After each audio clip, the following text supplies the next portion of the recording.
www.congoconnexiontv.com. Un site nouveau dans un nouveau monde. Contactez-nous au 438 877 4064. Facebook Congo Connexion TV. Vous avez droit de savoir. Bonjour, bonsoir mes chers profits hommes, profits dames, profits filles, profits gars et tous les fidèles de www.congoconnexiontv.com. Un site nouveau dans un nouveau monde. Encore et toujours avec les vôtres, le Profit de Montréal, ambassadeur de la presse congolaise dans l'Amérique du Nord, qui vous salue. Partout où vous suivez cette émission, vous avez droit de savoir. Et j'en profite également de souhaiter un très joyeux anniversaire à ma fille chérie Destiny Monseka, qui m'écoute actuellement avec tout le monde qui sont branchés sur les 3 fois www.congoconnexiontv.com. Réel plaisir, mesdames et messieurs, car je suis avec les deux représentants de l'UDPS parce que nous venons d'assister à une conférence de l'UDPS Canada. Donc là, je suis avec le représentant légal, le président Claude Kiringa et son adjoint, M. Paul Balebela. Donc nous sommes là pour essayer un petit peu de faire le résumé de la conférence et puis de profiter de poser quelques questions à ces deux représentants par rapport à une crise de leadership qui règne au sein du parti UDPS et puis de savoir exactement le projet ou le plan d'action de l'UDPS pour les jours à venir parce que bientôt il y aura des élections aussi en République démocratique du Congo. Donc nous allons savoir avec cette crise si l'UDPS va s'en sortir comment et comment l'UDPS se prépare pour les élections prochaines. Alors là, je vais commencer avec le représentant, le président Claude Kiringa. Alors, monsieur Claude Kiringa, nous voulons savoir pourquoi l'UDPS s'est comporté comme observateur pendant la forte crise au sein de l'UDPS et en République démocratique du Congo. C'était essentiellement un problème de leadership. Je vous ai dit tout à l'heure, et ça a été mentionné pendant la convention, que la direction politique actuelle s'est effondrée complètement. Le président du parti, tout le monde le sait, est en Belgique depuis un certain temps et avant ça, il était tombé malade depuis mars l'année passée. Et en son absence, le secrétaire général, qui est le numéro 2 du parti et qui conduit le parti au jour le jour, n'a pas été à la hauteur. Et il n'a pas été à la hauteur depuis un certain temps. Et cela se remarque dans la visibilité du parti et dans la façon de conduire les affaires du parti. Et vous avez entendu pendant la convention, la plupart des gens ont fustigé cet aspect des choses et ont demandé à ce qu'une solution rapide soit trouvée à ce problème de leadership dans le parti. L'autre problème est beaucoup plus général. Les gens sont préoccupés par qu'est-ce qui pourrait advenir si notre chef n'était plus là. Parce que notre chef a un certain âge et les gens se posent la question de savoir est-ce que nous allons avoir un successeur digne de son nom, digne d'Étienne Tshisekedi. Et c'est normal qu'ils se posent ces questions-là et vous avez entendu les discussions qu'il y a eu ici à ce sujet. Merci beaucoup, M. Claude Kiringa. Je vais partager la même question avec M. Paul. Monsieur Paul, quel est votre point de vue par rapport à la réponse de Monsieur Claude Kiringa? Est-ce que il faut vraiment Monsieur Félix Tshisekedi soit à la tête du parti ou on peut mettre quelqu'un d'autre qui n'est pas des Kasaï au sein de l'UDPS pour sortir de cette crise? Non, le problème au sein de l'UDPS, le problème de succession ne se pose pas. Je crois l'UDPS est un parti démocratique. Il y a des mécanismes de succession qui sont bien détaillés dans la Constitution, qui sont les statuts du parti, qu'en cas d'absence du président ou de son incapacité à diriger, comment on peut trouver son successeur. Il y a tout le monde au sein du parti, qu'il soit Félix Tshisekedi, qu'il soit moi-même, qu'il soit lui, qu'il soit tous les autres membres du parti, pourvu qu'ils soient de membres effectifs du parti. Et s'ils ont des ambitions, ils peuvent postuler à ce poste-là. Mais le problème qui se pose, c'est quoi? Il faut savoir comment le faire. C'est-à-dire, il faut le faire dans le respect des textes qui nous régissent et il faut le faire en respectant les procédures qui sont déterminées dans le règlement d'ordre intérieur et dans les statuts du parti. C'est dans le respect de ces textes-là que nous devons vraiment tous obéir. Et il n'y a personne qui est au-dessus de loi. Et si nous militons aujourd'hui, nous militons pour l'avènement d'un état de droit. L'avènement d'un état de droit, c'est quoi? C'est-à-dire, il faut tout d'abord le respect des textes.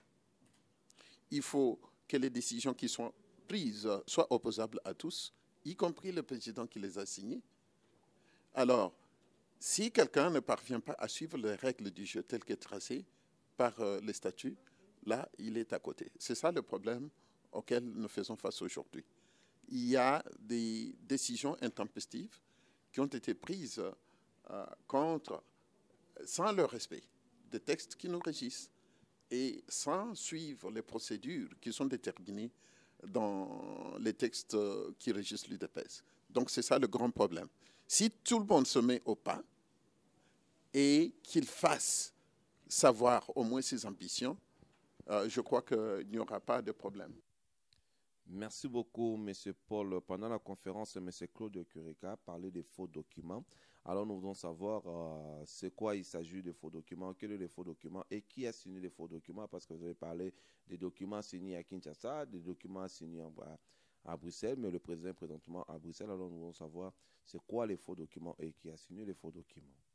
Le problème, c'est le document qui a été utilisé est un faux. Le document, c'est un faux, c'est-à-dire qu'on a comparé tout d'abord. Quand vous regardez les documents, le président vit en Belgique, à Bruxelles plus précisément. D'après les règles administratives, les documents doivent être signés à l'endroit où il a été émis. Le président vivant en Belgique, à Bruxelles, il ne peut pas signer un document à Kinshasa, daté de Kinshasa. Donc, première vice de procédure. Deuxième vice de procédure, quand vous suivez les documents, tous les articles qui ont été libellés dans ces documents n'ont aucun rapport de la nomination d'un représentant. Pour exemple, il cite des articles qui donnent des attributions de président sectionnaire. Un représentant n'est pas un président sectionnaire. Il donne des attributions, par exemple, de la direction politique. Un représentant n'est pas membre de la direction politique. Quand vous regardez le document, le format et même la présentation ne respectent pas. Ce n'est même pas conforme. Quand vous les comparez aux documents que le président, aux autres émissions que le président avait signées par le passé, la signature qui est sur le document n'est pas la signature du président. Donc c'est pour cela qu'on dit que ces documents sont nuls et de nul effet. Et je vous informe que moi, j'ai écrit au ministère des Affaires étrangères ici, à Ottawa, et aux autorités compétentes en ce qui concerne la communauté congolaise au Canada, qu'il y a un faux qui circule et que les autorités devraient contacter la police et la gendarmerie royale du Canada et nous contacter, nous, si jamais il y avait des gens qui se prévalaient de ces documents-là. Ce sont des faux qui circulent et une action a été intentée en justice et vous saurez la suite après. Donc c'est un faux, ils ne peuvent pas se prévaloir du faux. Pour revenir à la question la deuxième question que vous avez posée, c'était... oui, c'est ça. Ceci étant un faux,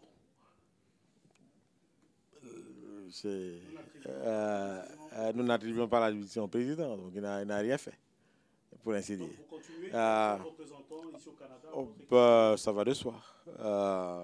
Je suis lui-même, le président Tshisekedi n'a fait aucune déclaration par rapport à ça? Non, le président, nous pensons qu'il est malade.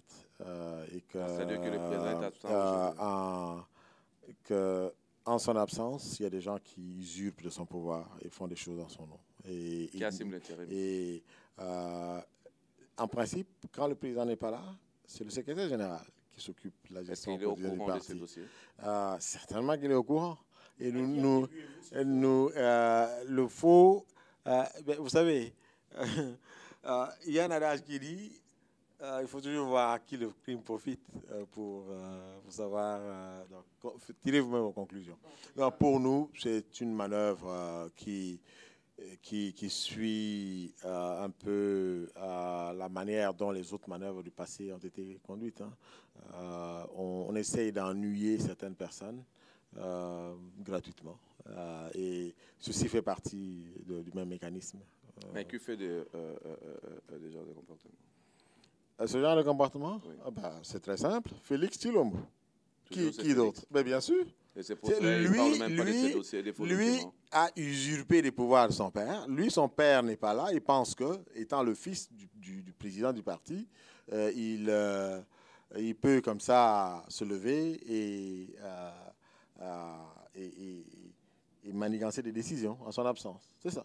Je le dis sans broncher. D'autant plus que il a mis en action certaines personnes ici au Canada que nous connaissons depuis très longtemps comme étant les personnes qui ont toujours été des troubles faits dans cette fédération. Il les a mis en motion et en marche pour pouvoir ennuyer le fonctionnement du parti ici au Canada. Donc là, je ne mâche pas mes mots. C'est clair que c'est lui. Merci beaucoup. Et c'est contre ce genre d'agissement qu'il y a eu cette déclaration du 12 novembre 2014 où les gens ont dit « nous désavouons ces gens ». Merci beaucoup, M. Paul. Alors, par rapport à cette crise forte qui règne au sein du parti, alors nous devons savoir qu'est-ce que vous allez faire pour sortir de cette crise.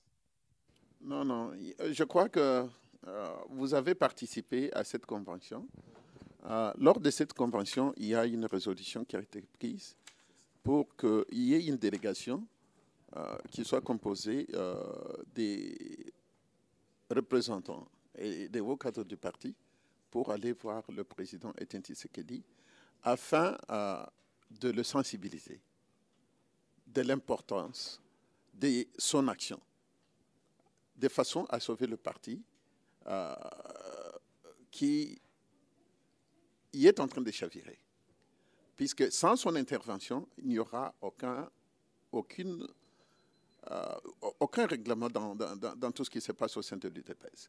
C'est seulement avec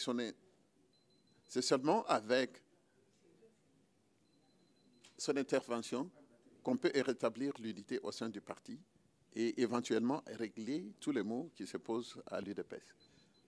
Merci beaucoup. Alors, nous voulons savoir pourquoi l'UDPS est resté silencieux pendant les manifestations du 19, 20 et 21. Une manifestation organisée par Martin Fayulu et Vital Kamere. On n'a pas vu la présence de l'UDPS. Alors, nous voulons savoir pourquoi l'UDPS n'était pas là pendant la manifestation de 3 jours successifs contre l'article 8 de la loi électorale. Bon, je crois que nous avions parlé ici. Nous avons dit qu'il y a un problème de leadership. Quand la tête est malade, c'est tout le corps qui en pâtit. Qui dirige le parti? Ce sont les leaders, c'est la direction politique. Quand cette direction n'a pas d'initiative, cette direction politique n'a pas de vision où il faut amener le parti, il y a un adage qui dit « diriger, c'est savoir prévenir ».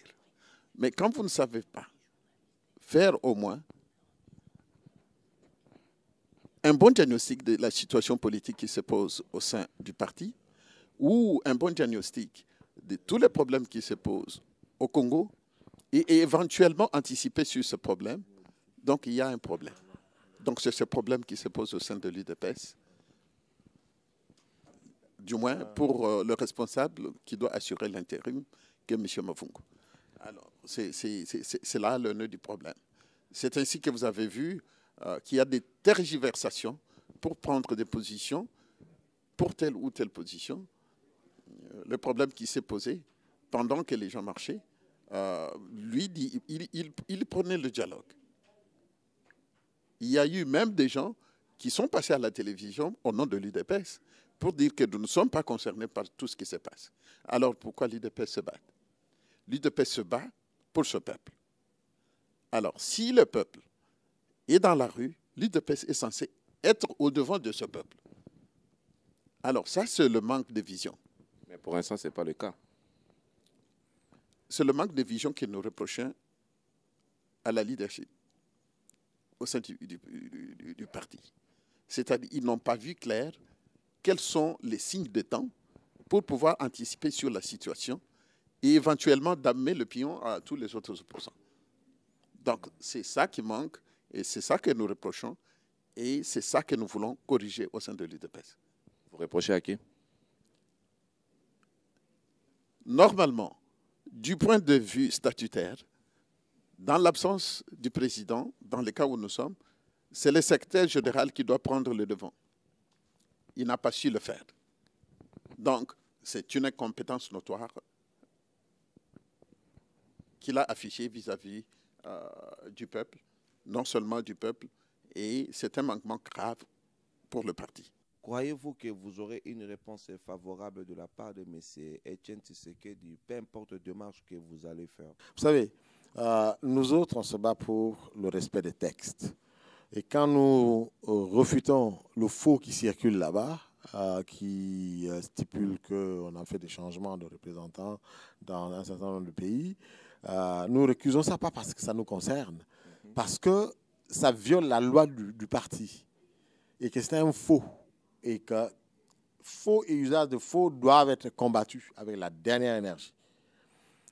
Mais si quelqu'un d'autre fait un faux, soit vous nous faites plaisir ou pas, nous, on ne va pas tomber dans ce piège-là. Donc, je ne sais pas vous dire si le document qui est sorti à propos de Mavungu est un vrai ou pas. Je ne suis pas encore, moi, officiellement notifié d'un changement à la tête du secrétariat national. Donc, on va voir ça dans les prochains jours, si effectivement le président a fait un changement.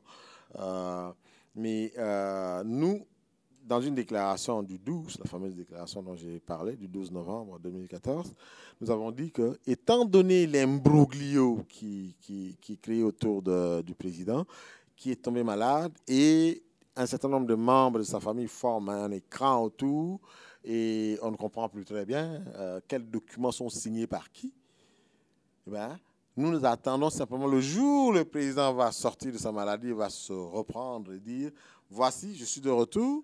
Et il aura rencontré beaucoup de cas de l'UDPS et pourra donc agir en connaissance de cause. En ce moment-là, nous allons dire « Ah, le président a signé des documents ». Vous allez attendre jusqu'à quand? Ça, c'est une autre paire de manches. Mais ça, c'est la position qu'on avait. Donc, nous n'accepterons des décisions signées de sa main que lorsqu'on verra qu'il est revenu. Mais pas qu'on nous dise « on ne le voit pas » et des gens viennent nous amener des décisions de sa part. Ok, nous sommes presque à la fin. Nous voudrons juste savoir pour les élections 2016, qui sera le candidat pour l'UDPS? En 2011, disons un an avant, en 2010, le parti a eu un congrès pour se choisir un candidat à la présidence. Mais ça ne se peut pas au moins 2 ans avant, parce que 2016, c'est bientôt. Hein. Le congrès de 2010 a eu lieu un an avant. Donc, un congrès... Que vous avez le temps avec les problèmes qui règnent aussi de l'UDPS, on met de l'ordre dans ces problèmes pour être à temps. En attendant qu'on attend la santé de M. Tshisekedi. Non, en tenant compte de tout ça. Ah ouais. Ok, merci beaucoup. Mot de la fin pour qu'on puisse terminer. Bah, le mot de la fin est très simple. Merci beaucoup d'être venu. Et vous avez vu dans la réunion qui a eu lieu comment la démocratie est vivante à l'intérieur de l'UDPS. Là, j'ai constaté. Et il n'y a aucun parti politique congolais qui fait ça. Tu n'as pas le PPRD qui fait ça. Non, le PPRD n'est même pas un parti. C'est un appareillage de caciques et d'apparatchiks qui. Moi, j'aime pas faire la guerre. Je crois bien qu'il y a des jours que je vais organiser un débat et vous serez là. Non, nous, on ne fait pas de débat avec des politiciens. Alors, je préfère qu'on parle de l'UDPS. Parce qu'il y a tant de choses à parler pour l'UDPS. On n'a même pas le temps. Je vous inviterai un jour pour donc, vous avez vu, c'est ça l'UDPS. Ça, c'était la convention de l'UDPS Canada. C'est un grémium qui réunit les membres du comité fédéral et les membres des comités sectionnaires. Ce n'était même pas l'assemblée générale des membres. Vous comprenez? Et donc, vous avez vu ce qu'est l'UDPS. Je ne crois pas que le PPAD peut faire ça au Canada. Non, je comprends, je comprends. Mais pour PPAD, je ne sais pas, je n'ai jamais assisté, mais je crois que c'est comme... C'est comme Caméré, je crois, qui est un petit parti. J'aime pas vraiment citer les noms. J'aime pas vraiment citer les noms. Comme vous avez dit tantôt, vous ne voulez pas que je cite le nom de Félix Tshisekedi comme si il est maudit. Je préfère au moins aussi garder d'autres partis parce que si vous voulez, je vais organiser un débat. Non, moi je suis en droit de citer les noms des partis politiques quand même. Et de dire que l'UDPS c'est le plus grand parti et un parti démocratique et que les autres c'est des partis mallettes ou des partis de présidents fondateurs. Merci beaucoup. Voilà. Ça vous engage. Alors là, je vais terminer avec monsieur. Alors nous voulons savoir juste vos idées par rapport aux élections. Comment ça va se passer avec tous les problèmes qui règnent au sein de l'UDPS? Est-ce que vous avez quand même une idée? Parce que comme vous êtes là, il n'y a rien qui est préparé parce qu'il faut d'abord régler les problèmes que vous avez et après vous allez procéder à l'organisation des élections. Bon, il faut savoir une chose. L'UDPS est une organisation humaine. Aucune organisation humaine n'est parfaite. Là où il y a des hommes, il y a toujours des problèmes. Mais la grandeur des hommes se mesure par leur capacité à résoudre ce problème. Je crois qu'à l'UDPS, nous avons des grandes sommités, des grandes connaissances qui sont capables de se surmonter et de trouver des solutions à ce problème et gagner les élections qui vont venir. C'est tout ce que je peux vous dire. Le temps, on n'a jamais assez de temps. Même si on vous donne 10 ans, ce n'est pas toujours assez. Mais l'essentiel est d'avoir la volonté d'aller de l'avant et de surmonter les difficultés. Et cette volonté existe au sein de l'UDPS. Merci beaucoup. Mot de la fin pour qu'on puisse terminer. Bon, le mot de la fin, moi je dis ceci. L'UDPS est un parti politique de l'opposition depuis plusieurs années. Pourquoi nous sommes allés dans l'opposition pendant plusieurs dictatures? C'est pour combattre l'injustice, le non-respect des textes. C'est pour pouvoir conscientiser le peuple congolais et à ce qu'on puisse avoir l'avènement d'un état de droit. Mais nous ne pouvons pas, au sein de l'UDPS, accepter qu'il y ait une dictature qui s'installe. On ne peut pas accepter des anti-valeurs, c'est-à-dire le non-respect des textes, le non-respect des textes juridiques qui nous régissent et des procédures qui ne sont pas suivies. On ne peut pas accepter l'injustice, on ne peut pas accepter, c'est-à-dire l'usage des faux ou établir des fausses décisions qu'il faut imposer aux gens. Donc, nous demandons à tous les membres de l'UDPS de se surpasser, montrer à la face du monde et plus particulièrement à la population congolaise que nous sommes un parti mûr, capable de dire non à tous ces mots, peu importe leur origine. Donc, tout le monde doit se mettre debout pour dire non. C'est de cette façon que nous montrerons au peuple congolais que nous sommes capables d'amener le changement que nous leur promettons. Si nous-mêmes, on ne parvient pas de l'intérieur pour dire non à tous ces mots, je crois que... quel exemple on va donner? Alors, je crois que nous demandons à tout le monde de se mettre au-dessus de la mêlée, de se surpasser, de mettre à côté des intérêts égoïstes, c'est-à-dire l'opportunisme, le clientélisme, et de privilégier l'intérêt supérieur. Merci beaucoup, mesdames et messieurs. Là, nous sommes à la fin de cette émission. On se verra à la prochaine, toujours dans le www.congoconnexiontv.com. Un site nouveau dans un nouveau monde. Là, c'était bien le Profil de Montréal, l'ambassadeur de la presse congolaise à la mairie du Nord. Je vous salue, je vous aime beaucoup. Joyeux anniversaire à ma fille Destinée. Et merci aussi à Claude Ngoto Motema Nana Omiaka 13e apôtre. www.congoconnexiontv.com. Un site nouveau dans un nouveau monde. Contactez-nous au 438 877 4064. Facebook Congo Connexion TV.